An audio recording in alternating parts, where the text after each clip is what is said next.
Assalamu alaikum dear students. In the previous video we have learned about the review question from question number 1 till question number 5, and in this video I am going to explain question number 6 till question number 11 review questions. Now come to page number 28. The first one is question number 6. Let me read it out. There are 4 students were asked about respiration. Now the part A is study their replies below and decide which student's answer is wrong. Kevin said respiration is what your lungs do. Sabrina said respiration gives you energy. Tom, respiration is a chemical reaction. And Emmanuel said you need glucose and oxygen for respiration. अब we have to decide कि इसमें से किसका जो statement है वो wrong है. तो इसमें से जो स्टेटमेंट रॉन्ग है वो केविन का स्टेटमेंट रॉन्ग है, क्योंकि रेस्पायरेशन जो है वो हमारा लंग्स नहीं करता. Now part B is explain the difference between respiration and gas exchange. यानी रेस्पायरेशन और गैस एक्सचेंज ये दो अलग अलग फिनोमेना है, इनके बीच में क्या डिफरेंस है ये बताना है.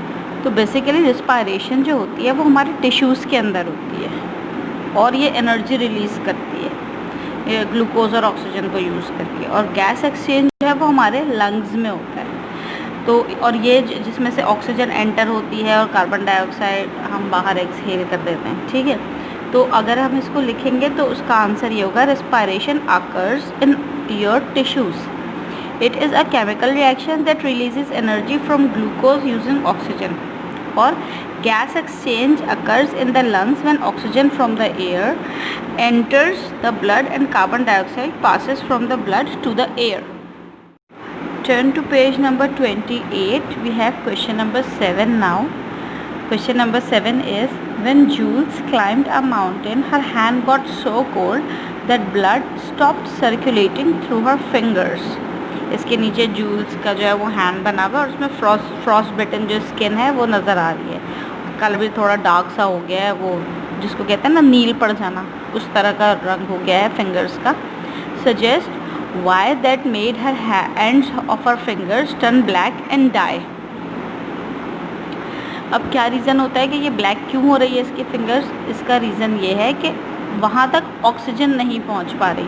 देखो, जब हम माउंटेन्स पर जाते हैं और हम क्लाइंब करते हैं तो वैसे भी एक तो क्लाइंब करने के वजह से शॉर्ट ऑफ ब्रेथ हम हो जाते हैं, और दूसरी बात ये कि माउंटेन्स पे ऑक्सीजन यानी जितना भी हम ऊपर हाइट पे जाते जाएंगे ऑक्सीजन वैसे भी कम होती जाती है.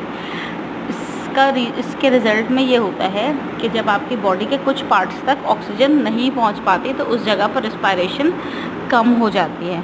और इसी वजह से इसके भी यानी फिंगर्स तक, और सर्दी भी बहुत ज़्यादा है तो फ्रॉस्ट बिटन हो गई हैं इसकी फिंगर्स, और इनके टिश्यूज़ जो है वो डेड हो गए, इंतकाल हो गया टिश्यूज़ का. ठीक है, तो the ends of our fingers did not get enough oxygen for respiration. Their tissues died because they lack energy. ठीक है, now come to question number 8. An average adult's heart beats between 70 and 80 times per minute. Regular exercise keeps a heart healthy. A sports scientist plotted a graph to show how much the heart rate should rise during exercise to keep the heart healthy.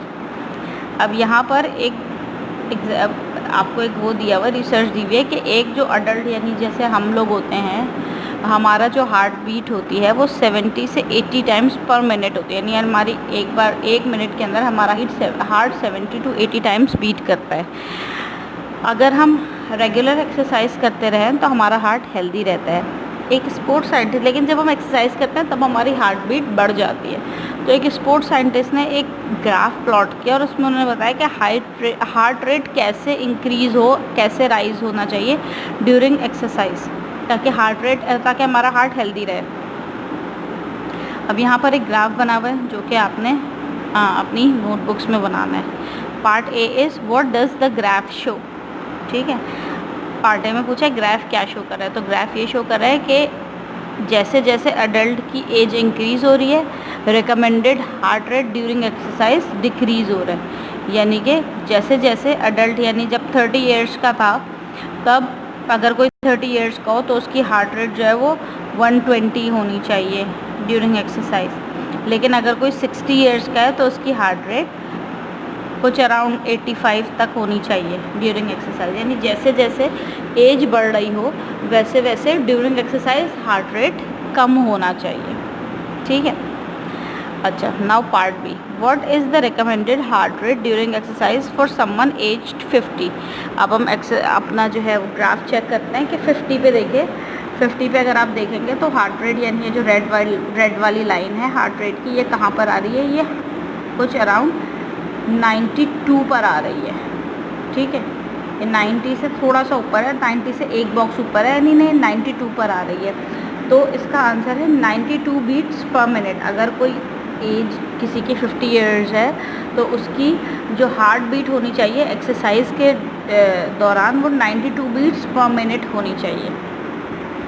Now part C is suggest why the heart needs to pump faster during exercise. क्यों, मतलब exercise के बीच में heart rate को ज़्यादा क्यों होना चाहिए, क्या रीज़न है। तो muscles require more energy during exercise in order to contract more quickly and strongly. To release this extra energy they need a greater supply of oxygen and glucose. This is achieved by increasing the heart so that blood is pumped more quickly, pumped around more quickly. ठीक है। अच्छा, तो ये था इसका answer part सी का। Now part D is name the blood vessel that carry blood away from the heart. उस blood vessel का नाम बताइए जो हार्ट से ब्लड को लेकर जाता है बाकी बॉडीज पार्ट में, तो उसका नाम होता है arteries. Arteries carries blood away from the heart. ई है explain why the heart is called a double pump. ये तो मैं एक्सप्लेनेशन में भी एक्सप्लेन कर चुकी हूँ कि हार्ट को डबल पंप क्यों कहते हैं। इसका आंसर ये है the heart is a double pump because one side pumps blood through the lungs and the other pump blood around the rest of the body. यानी एक पार्ट जो है वो ब्लड पंप करता है लंग्स की तरफ और दूसरा पार्ट जो है वो ब्लड पंप करता है पूरी बॉडी की तरफ। ठीक है, तो ये डबल पंप कहलाता है इस वजह से। Now part F is which blood vessels return blood to the heart. Blood return किस ब्लड वेसल्स के थ्रू आता है, तो ये वेन्स के थ्रू आता है। वेन्स जो है वो रिटर्न करती है ब्लड हार्ट की तरफ। Now the next is question number 9। A neuroscientist compared the time drivers took to put on their brakes when they spotted an accident. Her results are shown in the bar chart. अब एक bar chart बना हुआ है। एक neuro scientist था, वो उसने ये कंपेयर किया कि ड्राइवर्स को कितना टाइम लगता है ब्रेक अप्लाई करने में जब वो देखता है कि कोई एक्सीडेंट होने वाला है। यानी अगर फॉर एग्जांपल कोई ड्राइवर है, उसने देखा सामने कोई एक्सीडेंट अगर हो सकता है तो उसको कितना टाइम लगता है कि वो ब्रेक अप्लाई कर दे। न्यूरो साइंटिस्ट यानी उसका न्यूरो साइंटिस्ट ये चेक कर रहा है कि ब्रेन कितनी देर में सिग्नल बेसिकली सेंड कर रहा है लेग्स तक के वो ड्राइवर ब्रेक अप्लाई कर दे। अब इस रिज़ल्ट को इसने एक बार चार्ट में बना लिया। Part A is what do the result show. ये रिज़ल्ट जो बार चार्ट वाले रिज़ल्ट है ये हमें क्या शो करना है। तो आंसर ये है कि जैसे जैसे एज इंक्रीज़ हो रही है एवरेज रिएक्शन टाइम भी इंक्रीज़ हो रहा है। ठीक है, there is the large jump in the reaction between the 25 to 34 age group and 35 से 44 एज ग्रुप। ठीक है, जैसे कि आप देखेंगे यहाँ पर 25 से 34 एज के जो ग्रुप के लोग हैं उनका जो रिएक्शन टाइम है वो 0.2 सेकेंड्स है। यानी अगर कोई शख्स है जिसकी एज 34 ईयर्स है, यानी 25, 26, 37, 28, 29, 30, 31, 32, 33, 34, इस बीच का कोई अगर ड्राइवर है जो ड्राइव कर रहा है तो वो देखेगा और 0.2 सेकेंड्स के अंदर वो फ़ौरन रिस्पॉन्ड कर देगा और ब्रेक लगा देगा। लेकिन अगर कोई 35 ईयर्स का है, 35 ईयर्स से 44 ईयर्स का है, तो उसको ब्रेक लगाने में 0.4 सेकेंड्स लग जाए। ठीक है, उसमें यानी डबल हो गया बिल्कुल। जो छोटा वाला बंदा है जो 34 ईयर्स का है वो 0.2 सेकेंड्स में लगा रहा है, तो जो 35 ईयर्स का है वो एकदम से 0.4 सेकेंड्स में लगाएगा, बिल्कुल डबल हो जाएगा रिस्पॉन्स टाइम। ठीक है, तो what do the result show. अब आंसर हम ये लिखेंगे, as age increases the average reaction time also increases. and there is a large jump in the reaction times between the 24 to 34 age group and the 35 to 44 age group. ठीक है. Now part B is explain how nerves and muscles can make a driver foot move. ये भी मैं explain कर चुकी हूँ कि कैसे नर्व्स और मसल ड्राइवर के फुट को मूव कराएंगे. तो क्या होता है कि ड्राइवर की आंखें जो है वो आईज को सेंस करेंगी, मतलब लाइट को सेंस करेंगी. जैसे हम कोई भी इमेज देखते हैं तो हम लाइट को सेंस करते हैं ना. जब भी हम कोई इमेज देखते हैं तो ड्राइवर की जो आईज़ हैं वो लाइट को सेंस कर देंगी और इसके बाद क्या होगा कि ये इलेक्ट्रिकल मैसेज ब्रेन तक जाएगा और फिर जो ब्रेन है वो ये मैसेज इंटरप्रेट करके मैसेज जो है वो इंटरप्रेट करेगा और फिर डिसाइड करेगा कि कैसे रिस्पॉन्ड करना है और फिर ये मैसेज भेज देगा स्पाइनल कॉर्ड को. स्पाइनल कॉर्ड के थ्रू ये सारे नर्वस सिस्टम से क्रॉस करते करते मसल फाइबर्स तक जाएंगी और फिर हमारे पैरों तक ये सिग्नल जाएंगे और फिर हमारे पैर यानी हमारे लेग्स जो है वो ब्रेक सप्लाई कर देंगे. तो इसका आंसर हमें लिखना है ऐसे: the drivers I sense light reflected from the scene of the accident. This an electrical message to his brain. His brain interprets the message and decides how to respond. It sends message down the spinal cord and along smaller nerves to the muscle fibers in his leg to make his foot move and press down on the brake. यानी वो break लगा देगा जब पैरों को signal मिल जाएंगे. ठीक है. So this is the end of question number 9. Let us move towards question number 10. Question number 10 is: a dietitian measured the amount of glucose in an athlete's blood after they drank a glucose drink or ate a meal. अब इन्होंने एक dietitian यानी हमारे जो nutritionist होते हैं जो ये डिसाइड करते हैं कि क्या कब खाना है, कितना खाना है. ठीक है. अब इसने एक अमाउंट मेजर किया है कि एक शख्स है, कोई बंदा है जो ग्लूकोज लेता है, एक एथलीट्स है. उसके एथलीट में जब वो ग्लूकोज ड्रिंक लेता है या कोई खाना खाता है तो उसकी बॉडी के अंदर वो कैसे वर्क करता है और कैसे एनर्जी का डिफरेंस आता है. तो इसका इसने ग्राफ बना दिया है. Part A is what does the graph show. अब ग्राफ हमें क्या शो कर रहा है? ग्राफ हमें ये शो कर रहा है कि जैसे ही एथलीट ने ग्लूकोज ड्रिंक ली तो उसकी एनर्जी एकदम से बढ़ गई और एकदम से बढ़ने के बाद ये चली गई 180-190 तक चली गई. लेकिन 1 घंटे के अंदर ये वापस उसी पॉइंट पर आ गई जहाँ से इसने स्टार्ट किया था और 1 घंटे में ये बिल्कुल स्लो होके वापस 0 तक एनर्जी चली गई है उसके बाद. लेकिन जब इसने मील खाई है तो मील खाने के बाद इसकी एनर्जी थोड़ी सी बढ़ी है और बहुत देर तक रही है. इसके मतलब बहुत देर तक वो एनर्जी इंक्रीज रही है, यानी थोड़ी सी बढ़ के वो चली गई है 120-130 तक चली गई है. एक हाइट उसने लिया और फिर वो 3 घंटों तक उसके पास वो एनर्जी रही है. तो इससे हमें क्या पता चलता है? ग्राफ हमें क्या बता रहा है? The athlete's blood glucose rises rapidly after drinking a glucose drink up to around 188 milligram per decimeter cube, then falls again. The athlete blood glucose rises much more slowly after a meal, reaching a maximum of 120 milligram per decimeter cube and remains at this level for about an hour before it returns to baseline level. ठीक है. अच्छा, what does the digestive system do? ये तो बहुत ही आसान question है कि digestive system का क्या फंक्शन होता है वो बता देना है सिर्फ. तो डाइजेस्टिव सिस्टम क्या करता है कि हमारा फूड ब्रेक डाउन करता है स्मॉलर पीसेस में और हमें हेल्प करता है कि हम उसको डाइजेस्ट करें और फिर उसकी एनर्जी एब्जॉर्ब करके डिफरेंट बॉडी पार्ट्स तक ब्लड तक जो है वो देता है. तो digestive system breaks food down into smaller particles and absorb these into the blood. अच्छा, part C is suggest why the glucose drink and the meal had different effects. यानी ये जो इसने ग्लूकोज ड्रिंक पी और जो इसने मील खाया इसमें डिफरेंट इफेक्ट क्यों है? What is the reason? The reason ये था कि जो ग्लूकोज ड्रिंक के जो भी पार्टिकल्स थे वो इतने ईजिली डाइजेस्टेबल थे कि डाइजेस्टिव सिस्टम ने फ़ौरन उनको जो है वो ब्लड यानी ये पार्टिकल्स फ़ौरन ब्लड के अंदर एब्जॉर्ब होगा. यही वजह थी कि एकदम से एनर्जी हाई हो गई, राइज हो गई. लेकिन मील के अंदर जो है वो लार्जर पार्ट्स थे और इनको डाइजेस्ट होने में लगता है time.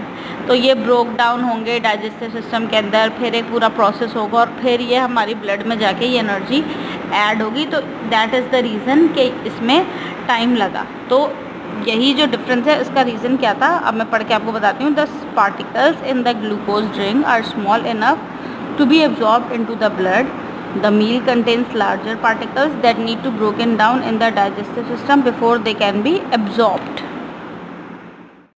We have the last question, that is question number 11. Cassini collected data about broken bones in the lower body. एक स्टूडेंट है कैसिनी, उन्होंने डेटा कलेक्ट किया है कि बॉडी के डिफरेंट टाइप्स की अगर बोन्स ब्रेक हो जाएं तो फिर क्या होगा लोअर बॉडी की।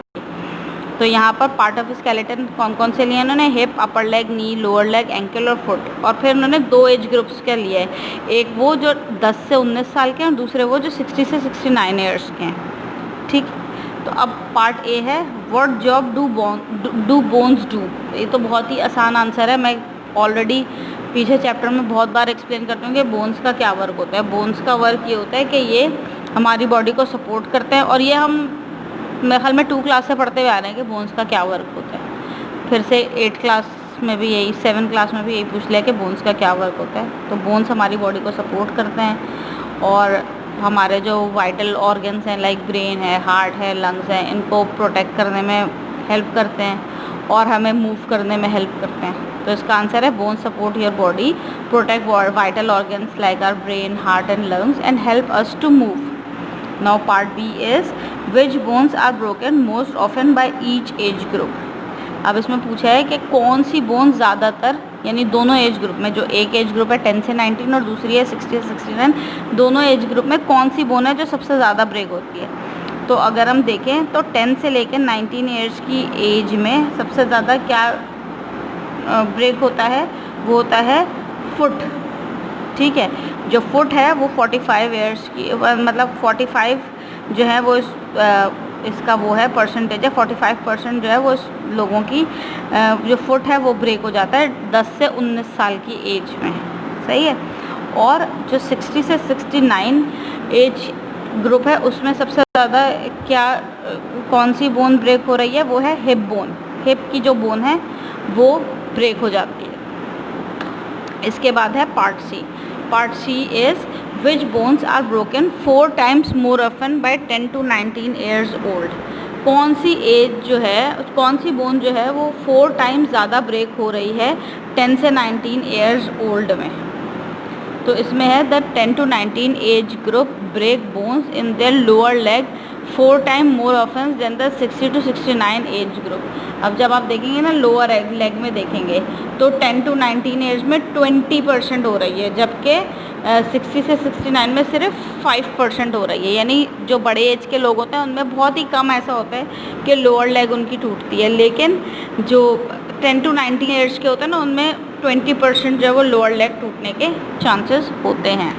So this is the end of the chapter. काम आपने बहुत अच्छा करना है। अभी भी मेरे पास जो नोटबुक्स आ रही हैं उनमें कुछ स्टूडेंट्स की नोटबुक्स बहुत सही से काम हुआ है, कुछ का काम सही से नहीं हुआ हो, बल्कि मेरे पास बहुत ही कम स्टूडेंट्स की ही नोटबुक मेरे पास आई हैं। प्लीज़ मेक श्योर कि आप लोग जो है वो अपनी नोटबुक ज़्यादा से ज़्यादा मुझे भेजें ताकि आपका वर्क टाइमली चेक हो सके, क्योंकि बाद में फिर आपको बहुत प्रॉब्लम होगी जब बहुत सारा वर्क आपका पेंडिंग हो जाएगा। तो प्लीज़ मेक श्योर कि आप अपना काम टाइम पे कंप्लीट करें और मुझे नोटबुक्स भी टाइम जब आपका शेड्यूल हो उस टाइम पे आप भेज दिया करें ताकि वो नोटबुक्स आपके पास भी टाइमली चेक होकर पहुँचे और आप भी आगे प्रिपरेशन कर सकें।